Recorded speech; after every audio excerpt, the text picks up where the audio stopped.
Сәлем достар, каналыма қош келіпсіздер. Менімен бірге картофельный фриді дайындап көріңіз. Тіркеліп лайк басып кетуді ұмытпаңыз. Міндетті түрде видеоны соңына дейін қараңыз. Және отбасыңызға осы картофельный фриді дайындап беруге асығыңыз. Дәмі ерекше, ешқандай мейрамханадан кем түспейтін дәмді. Бізге үлкен көлемде 5-6 дана картоп қажет. Осы картоптарымыздың сыртын ашып, тазалап жуып аламыз.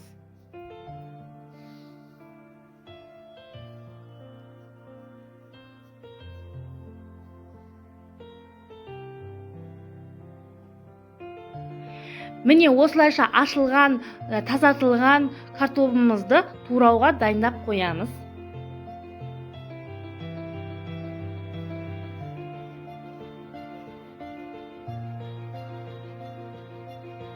Енді осы картопымызды ұзыншалап, таяқшалап турау қажет.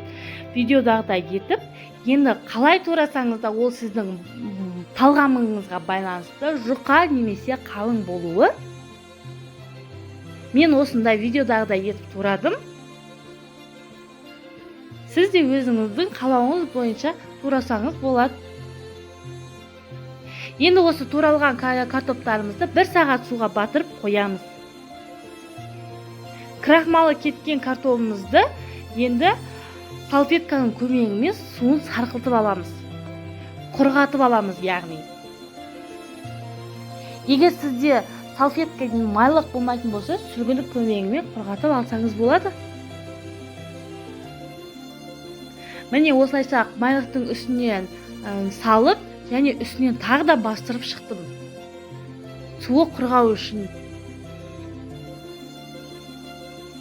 Міне видеодағыдай етіп жайып қоясыз.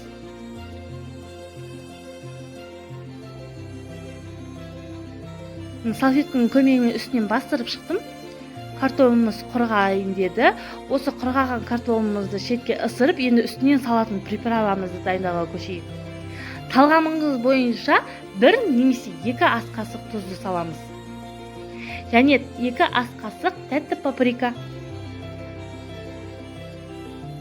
2 ас қасық бульон немесе қалауыңызға қарай өзіңіз ұнататын дәмдеуіштеріңізді қосасыз. Және 3 ас қасық сұйық май. Енді осы аталған дәмдеуіштерімізді салып, араластырып аламыз. Құрғаған картопымызды ыдысымызға салып, үстінен дәмдеуішімізді салып, араластырамыз.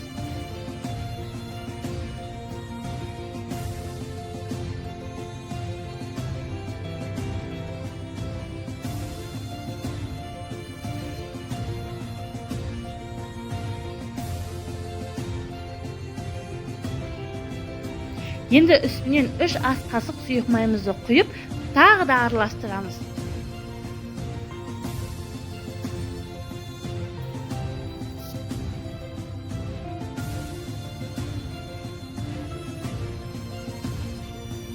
Сұйық май құйғаннан кейін түсі ерекшеленіп, қанықталып, түсі тәбет ашардай болып тұр.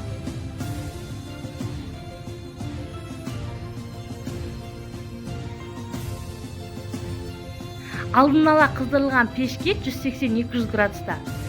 Осының листіне жайып, 20-25 минут пісіріп аламыз. Картопымызды жаярдан алдын бір-бірінің үстіне шығып кетпеуін қадағалаңыз. Егер бір-бірінің үстіне шығып кететін болса, қытырлақ болып шықпай қалады. Піседі, бірақ қытырлақ болып шықпай қалады.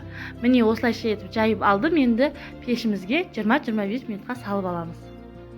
Міне картофельный фрийіміз дайын. Енді қалауыңыз бойынша соуспен ұсына берсеңіз болады. Ас болсын. Келесі видеода жолыққанша тіркелуді ұмытпаңыз.